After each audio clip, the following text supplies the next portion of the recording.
Так, наш раз-два уклон, сразу перехват, джеб правый, чуть-ма, раз-два, всегда это после, была ек жаға уклон жасау, раз-два ек жағаға уклон жасау, это нереально, чуть-ма, сен қанша Флойд Майвезер, Рой Джонс, Майк Тайсон бол, қанша жылдам болсаң да, сен раз-два уклон жасап көрмейсің, аш, маған уклон істеп жүрсең, маған попадаешь, түсіп қаласың.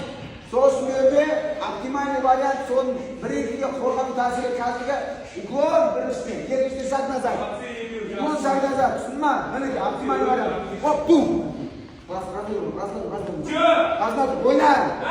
Оп, бум! Шаг назад. Оп, бум! Шаг назад. Оп, бум! Шаг назад. Осы жерде қараңдар, қазір. Уклон біріншіден, екіншіден шаг назад. И уже сразу қорғанды перехват, жеп правый балам. Чумок, аяқтан. Аспа балам, уклон. Шаг назад он может развивать. Жеп правый перехват. И пошел работать, главное. Максимально жылдамдықтан. Бой давай, да, бочканы, дай. Вот так, и дальше работай, Вот так, молодец, балам. Тикет, вот видишь, пропустил, уснул. Юхтама, пропускаешь. Вот так, қолын жоғастан. Тикет қаншан пропустил, қол жоғастан үйрен. Вот так, қол жоғастан. Вот так, қолында қатайма дейін бостан. Жыламсан.